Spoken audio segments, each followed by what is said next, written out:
Welcome back, guys. We are talking all about pricing today, talking about transparency, if we're going to show our pricing, if we're not going to show our pricing, what to price, all things web design. And I feel like also bringing in both of our experiences in being transparent with our pricing, also not being transparent with our pricing, what we found, as well as the perspective of being on the other side of it, of being a prospective client of other people and getting both transparent pricing and not transparent pricing. Yeah.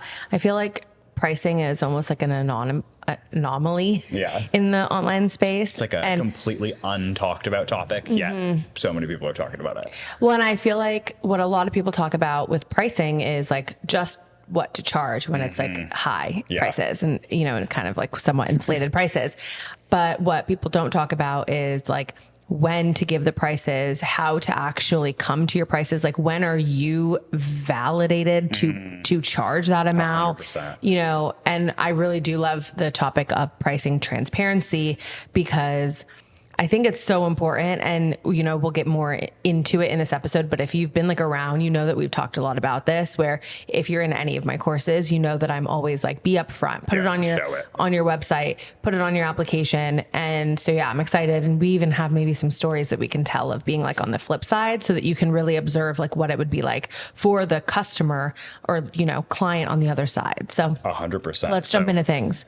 Where do we even start with the topic of pricing? Well, I think that we should maybe start it on a high because I feel like pricing transparency will be like a whole topic of its own. So let's maybe just start with like how to actually price. Okay. And where to show it.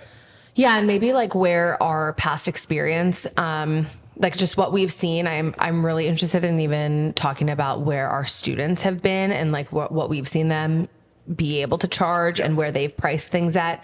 And I'm really curious even like how we've come up with our pricing, because I feel like we even sometimes argue on that. Like when we think of pricing for me, I swear to God, you always are like, I think you look at my price as if it'd be like a calculator and it's like whatever price I do. And you're like times 2,000 or like plus 2,000. You're always like, you lean on like the super high end for pricing. And I think that I always try and be. You're really making me out to be the bad cop in this scenario. No, not at all. Like community focused and really, really just like student centric person. And I'm just this guy that's just like fucking bring it to the moon. No, I think that when you talk about charging more though, it's never like, oh, it should stay the exact same and just charge more. It's like, how can we validate how you can charge more? Absolutely. And like, how do you sell the experience more so that it's worth the $2,000 more than what I was saying? And I think that it's really good. You know, sometimes me and you like put ourselves in check. And I think a lot of the times we end up actually meeting in the middle because I'll say something and then like, well, let's use some real shit. So we have the library, which if you're a student, the library is like every single design I've ever done made into a site canvas where you can, you know, use it for website templates to make passive income. You can use it on clients. It's literally like the coolest thing. I like stand with it. 1,000%. It's the coolest product. It is the thing that I brag to everybody that I meet about.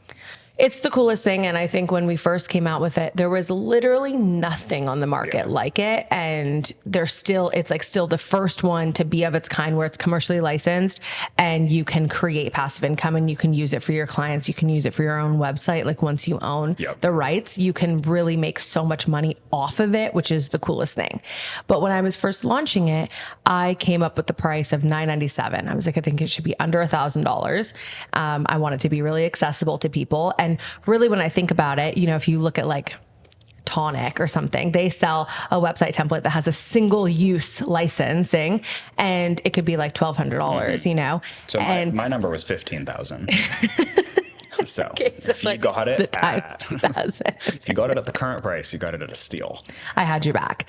But no, I think your realistic one was like 4,000 and you were like, this is so valuable, which it is like, we've even seen so many people be able to make a lot of money with it, which that I think is the number one way to validate your pricing. I think like even if you're even if you're a service provider and you're going to charge X amount for a website, if you can validate how that website is actually going to make that client money, you can actually charge way more. And that's like the number one way to validate your high pricing. Yeah. And I think it actually even goes beyond just design. Like I think web design can commonly fall under like the marketing umbrella of businesses, and really anything in that realm is your price is justified in the return that it gets your client, because anything that you're working on, whether it's their website, for us, it's education, things like that.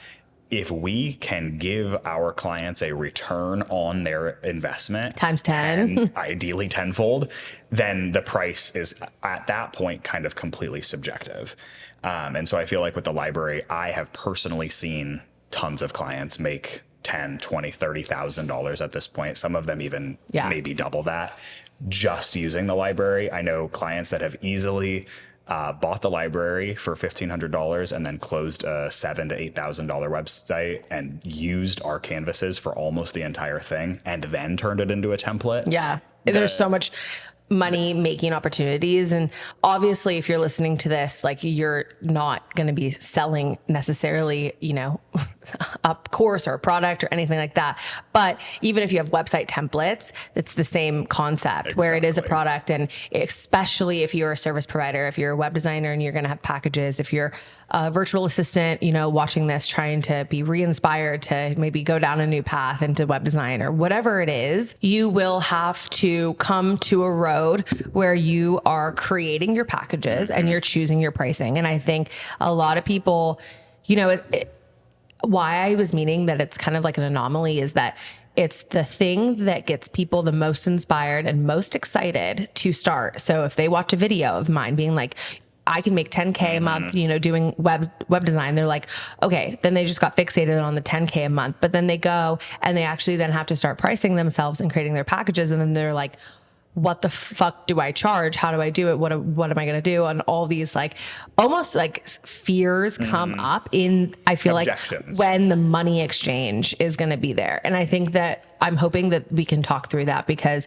we obviously have had a lot of money exchanges with so many clients in both of our businesses. And I think it definitely gets easier, but when it's a new service, new package, new product, it's always going to be a discussion to get to the pricing. And 100%. So let's pivot a little bit and talk about how to price, where to start, where to take it to. Let's talk about actual like packages. So like if you're a web designer and you are wanting to launch, let's say template customization or custom, and you're like, you have no idea what to charge, I would first say, look at your experience. Like, how do you feel? Where are you at? Because that is really where I would push you to, allow your experience to like almost deter you from charging a lot if you are just like a beginner. And I think that will also really allow you to feel more confident, because if you overcharge from the jump, then, and you don't, your confidence and your experience don't match it, it's going to create, some inner turmoil. Also, you can always raise your prices. And the last thing you ever, like, if you can take away anything from anything we ever say on any podcast, you always want to be able to move up and evolve and raise your prices, then lower your prices. Absolutely. Because as soon as you lower your prices, except for the times that it is a marketing push and you're discounting a service, it's a new offer and it's a beta offer and you're doing 50% off or 30% off, or it's a 30% off coupon code on your website templates, that is okay, because that is a marketing push. But if you actually come to a place where you, let's say, have template customization because of the lack of demand. Exactly. So let's say you charge $5,000, for a custom project. You are like 3 or 6 months into your business, you launch it and you hear crickets. And then let's say you're like stressing, 3 weeks later, you drop that $5,000 price to $3,000 and then maybe even to $2,500. That shows that you are devaluing your own service. 100%. And it shows people that you weren't validated to even charge $5,000. Don't want it. Yeah. So I feel like, and I also want to say like that there's nothing wrong with coming out with almost like matching the demand of your audience. So if you are a web designer and you're realizing, damn, I'm really struggling to sell this $5,000 package, there's nothing wrong with creating a new offer that does include less and cost less and meets a completely new audience. I think that there's something really special about that. 100%. So like if you, let's say, again, same scenario, launch $5,000 package, you hear crickets, it's not just about the pricing either. And I think that that's maybe what people do is like, I see a lot of the time they'll like, devalue the service. They'll make it $2,000. They'll like push like it's 60% off, book this, book that. And it's all about just that it's priced lower. And what that is showing is that people aren't wanting it. It's not as in demand and it's a devalued service. What you need to analyze is why people are not booking. Not just the pricing, because people aren't actually just not booking because of the price. People have money. There is so much money to be spent, especially in the online space between businesses. And so people need websites. That's, whatever service you probably are selling, whether you're a photographer, virtual assistant, web designer, there are people out there that need you, but what you're doing is probably selling it or offering the wrong thing. And it might just need a little tweak or to the wrong people. There's a ton of different things that you could analyze, but if let's say you launch something at $5,000, it doesn't land, then be like, okay, I actually think, I've gotten some responses and I think $3,000 would be more appropriate. Yeah. Maybe it's not the same offering though. It doesn't mean that then you just have to do the same amount of work, but for $3,000, retweak it. Be like, okay, this was an 8-week experience doing X, Y, and Z. I feel like for $3,000, I can actually fine tune it and make it a 3-week delivery, but I'm only delivering X and Y, you know what I mean? Where you can actually like fully analyze and package it differently and then resell it. Mm-hmm. So for the people that are starting, can we talk about like price jumping and how to raise your prices and kind of where to start if you're coming into this, no experience, found you on TikTok, we're going through the courses and we're like, how do we price ourselves? Where would you start in actual numbers and how would you build and how many clients would you take on at each price point until you... Okay. So why I'm such a big advocate for web design is because you can price jump so much more sustainably than any other service that has reoccurring clients. So hear me out. Sure. We've had a lot of experience where we have worked with service providers, but the capacity that you'd work with the service provider, it's reoccurring. Yep. You'd work again and again and again. And now as a customer going through that experience, it is the worst feeling to pay a certain amount, work with them, love it, maybe even show them, market them, get them clients, and then you come back to rebook, 6 months later, and it's 3 times what you paid. That is a significant price jump that will actually make a lot of reoccurring clients not want to come back to you.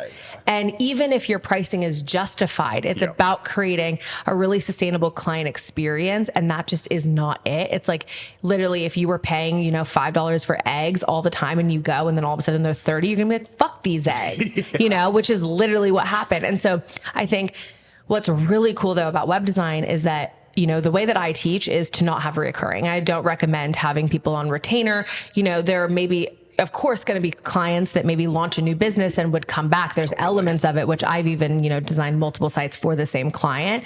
But what I do is I always, let's say a client comes to me and it's $4,200, which was my last website a day price. And then 4 months ago, I raised it to $5,400. But if I had a client that maybe has done a full brand, full website and loved it and then came back, I would actually honor them the same price that they worked at. Okay. Because that to me is how I create really good word of mouth. And I would 100% voice that it's $5,400. And I would use it as a method for them to feel really acknowledged as a client that's coming back. And it's just a little hack that makes my clients feel really seen and really taken care of. It's like you have this family discount at this point. And I really like doing that. Where what's really cool though about web design is that you're going to be constantly finding new clients. So your fucking pricing could jump literally every month if you wanted to, because you're not going to be dealing with You're not selling the same person reoccurring people. over and over again. Exactly. Yeah. So back to the original question of like numbers of people What was starting. What would you start at? Like, are we starting at $2,200 for beta, and then does 24 go to 3,200 once it's out of beta? We're talking about like a template customization or light custom site. Where would you start? How many clients would you take on in between each interval of changing? I think it really comes down to your experience. Like, for example, I have a ton of people obviously that have gone through Design Your Day Rate. So they've launched day rates. And what I would say is a lot of those people have actually been web designers in the past. So they're not new. They're just trying to scale and create a more profitable experience to have in their business. And so I would say like something like a day rate should really never be below like $2,000, $2,500, because what I think is so important is that we're creating like an ecosystem that's just really like balanced. Like what you don't want is, you know, these, like there's like a line that is just reasonable and then like luxury, but then there's just cheap. There's like a threshold. And you don't want to be cheap. Like you don't want to be selling, you know, a website for like $700, because guaranteed the amount of time that you're going to spend working with the client, getting all the deliverables, talking to them, thinking about them, all the things, you're going to be making not great money. And so I think that there's a threshold, but it ultimately comes down to what you feel comfortable. Like I would never tell someone like you need to charge X, Y, and Z. I really feel like it's not black and white. I think even observing what the community around you is maybe charging for that offer is a really good thing that you can do. And yeah, I feel like having like a phase of research is really helpful, where you know, go out into like the market and see like where stuff is at and what they're offering. And what I would always recommend is observing what people are offering and then charging more and delivering more. Like that's a way that you can validate to charge more than everyone else, but deliver a way better service. Yeah. I feel like I have had a lot of clients at this point that were starting from either beginning completely or starting with social media, virtual assistant, some service providing experience, but being completely new to design. And I've honestly found that I found some like formula in terms of pricing, raising and bringing it up. And it's launching a beta offer. We're huge fans of beta offers, taking on 3 to 4 clients at somewhere between $1,200 and $2,400. I personally think that that's like a pretty solid starting place for your first paid sites.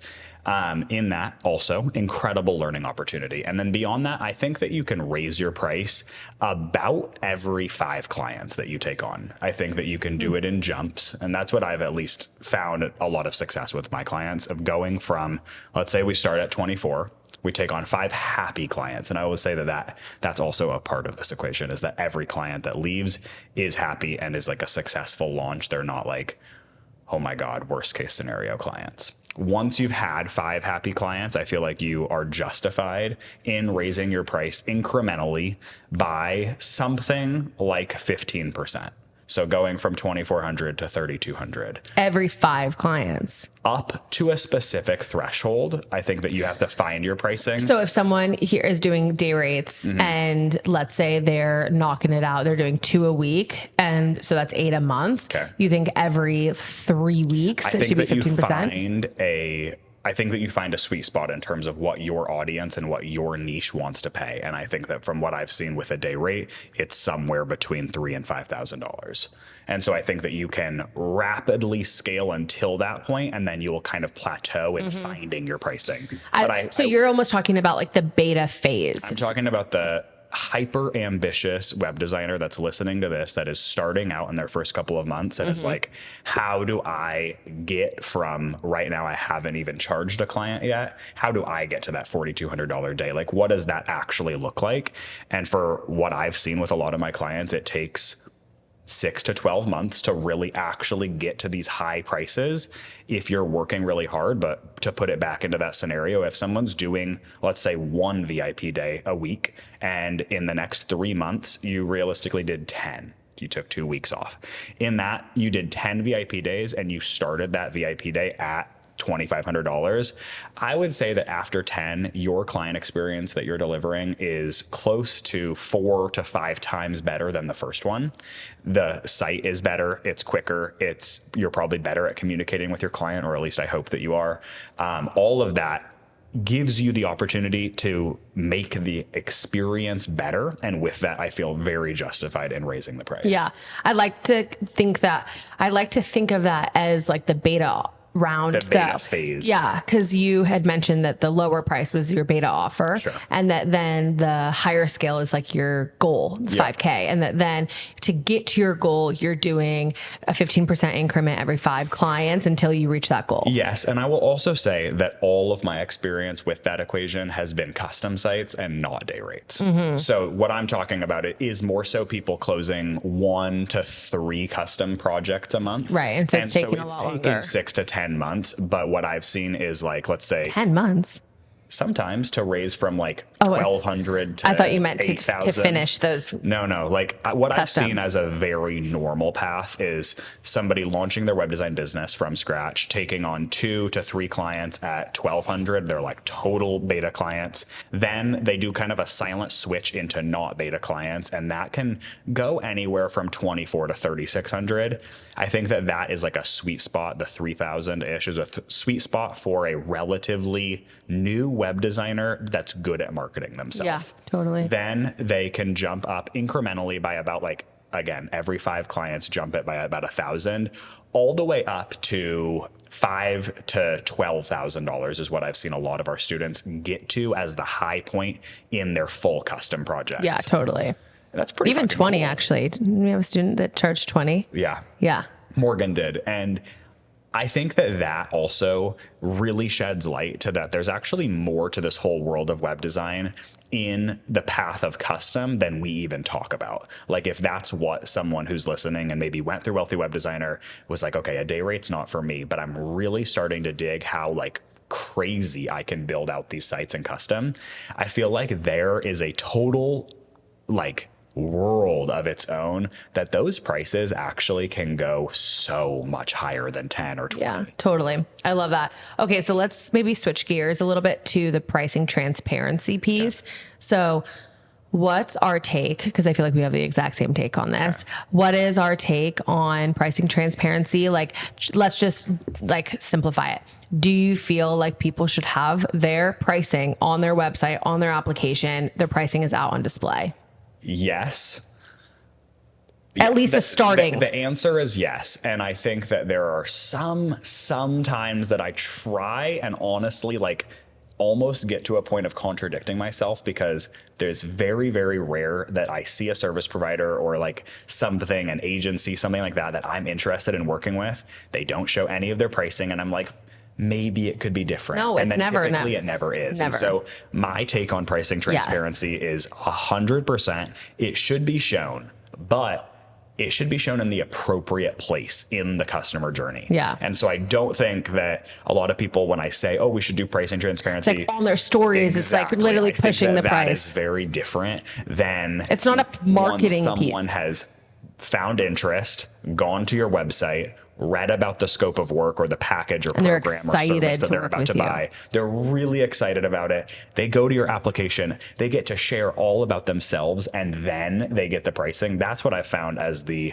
perfect time to display. Yeah, I think it's really important to have the customer journey be priority over the pricing, but the pricing still be there. Part of it, like, because you want them to be at the point where they're so excited, they're ready to reach out, they're ready to start, moving and grooving with you, and then they know how much it is to work with you, so that they don't end up wasting your time too. Mm-hmm. There's this element where people feel like it's gonna like scare them off, and that like it's all because of the pricing being on their website. But like, if someone isn't ready to pay for your pricing, why would you want to, maybe if you're doing sales calls or discovery calls, why would you want them to get on a call with you? Why would you want them asking all these questions to then at the end ask for pricing? Because guaranteed, as we have scaled our own company, we have tried to work with so many different kinds of companies, platforms, businesses, and the ones that don't have their pricing on their website, or it's like very vague,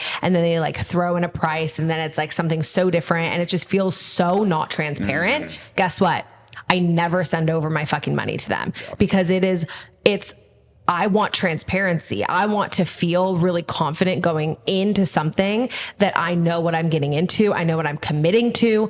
And yeah, I just feel like it's kind of old news. Like a lot of the time it's done in a sleazy way. Yeah, it's like shady. And I don't like it. I've always thought of it as like the only reason to not share your pricing is to allow yourself to change the price based off of what you hear while you're on that call. Yeah. And which I personally feel like is super shady. Or you're like the most confident salesperson and you're going to sell. But what I don't fuck with at all is selling people. I strongly disagree with it. And it is not how I teach. Even if I were to do like an entire like marketing training, it would still be the way that I look at it is it's an invitation. Here are my cards. Do you want to play with me? That is literally it. And if I get on a call and I feel like they're selling me and I can fucking pick out sales strategies right away. And I'm like, this is icky. I don't fuck with this. I am like an empowered person and I want to be in like an empowered decision-making exactly. Place in mind, and what they do, it's tactics. So I think it's either those two things. And so for me, it's so important to just be transparent, have it on your application. Like you don't need to have it on your website if you want to. If it's custom, you could even have a starting at, and then that way you kind of build upon that, but give people the opportunity to have a choice before they even get too involved. Totally. And it'll save so much time for you. Yeah. I've been on the other side of it so many times where I've gotten onto like a sales call with somebody back before, like kind of drawing the boundary about this, but like getting onto a sales call with somebody and like, you're connecting, like there's like structure to this call. Like there is skill to doing it on the other side. And it is the worst thing to get to a point where you are interested and then you get a price and it's so far from what you were expecting that you realize that not only are you bummed because you were just really excited about whatever this was going to be, but you also just totally wasted your time and energy even explaining yourself and all of that to this person because it's not even in the realm of what's going to work for you. Totally. And there's been times where I'll reach out and I'll be like, how much is this? And they're like, ooh, I'd love to get on a call. And I'm like, literally fuck not off. Interested. Yeah. Yeah. Is there any time that now you're still into it? Because like I think about it and like yesterday I did get onto a platform demo with a platform. I had no idea what their pricing was going to be, but I knew that I was interested in it enough that I knew that it was worth like me like taking 15 minutes to learn about it.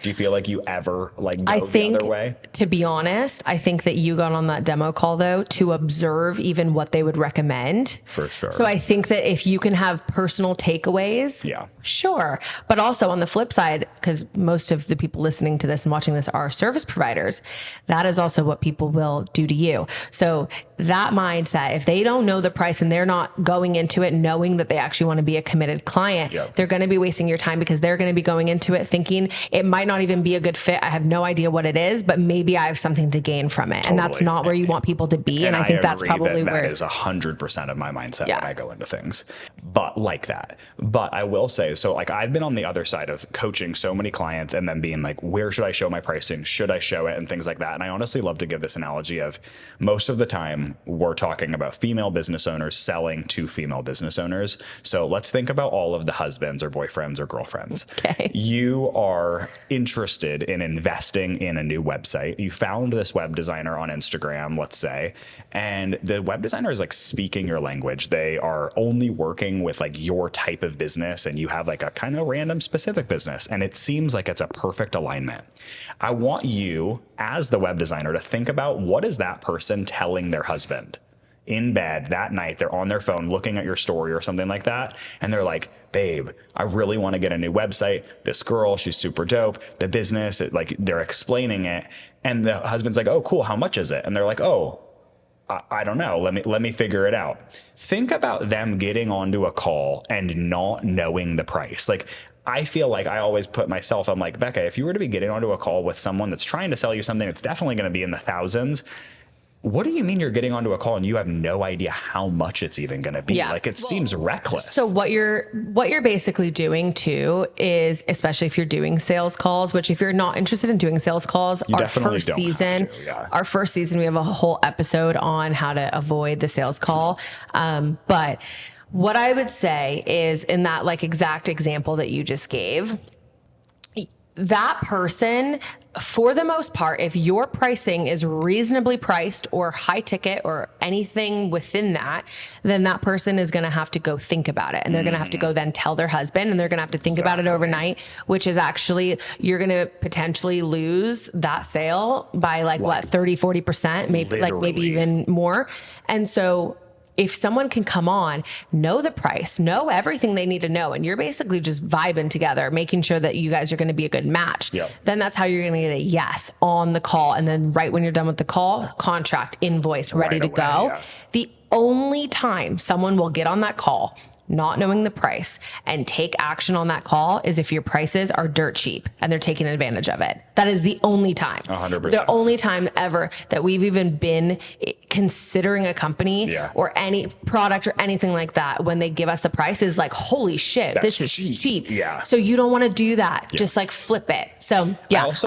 I also love to think about, like, as a service provider that's showing up on Instagram, showing the whole client journey from the point of like people being interested in working with you, being really excited to sign on to work with you. And then you're delivering the site, you're showing the progression as you're building it. And then ideally you're also showing like testimonials, happy clients, stuff like that at the end. And by doing that, and also having the transparency in your pricing, I always like to think about it, or at least my experience with my consulting was that if I show that whole thing and I have the pricing, by the time I talk with this interested client, they filled out my application, whether it's for a sales call, whether I'm gonna kind of go back and forth on voice notes or just by text, there shouldn't be any objection towards price. Zero. There should be no questions even about what's included. That's like not why you're getting on it. No, not at all. That's not even like, by the time I get an application in for coaching or consulting and I reach back out, I am reaching back out via voice notes, typically with, I'm ready to go. These are the things that I'm interested in doing.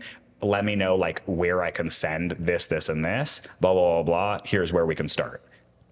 That's it. There's no more. And obviously if there are questions, totally address them, but you should try and be able to. The pricing doesn't need to be a part of it. Yeah, it can be very also just simple and straightforward, which is what I totally agree. I love to see on the other side. I totally agree. Okay, so the consensus is have pricing transparency, have it on your website or application. Make sure that if you're doing a sales call, to make sure that pricing is not an objective or objection, and that you have that ironed out prior, and that you don't need to do sales calls. If you want to learn how to do more sales calls, listen to the episode. To do less sales calls. And yeah, that's a good episode. Yeah, let's do it. With that, we'll see you guys soon.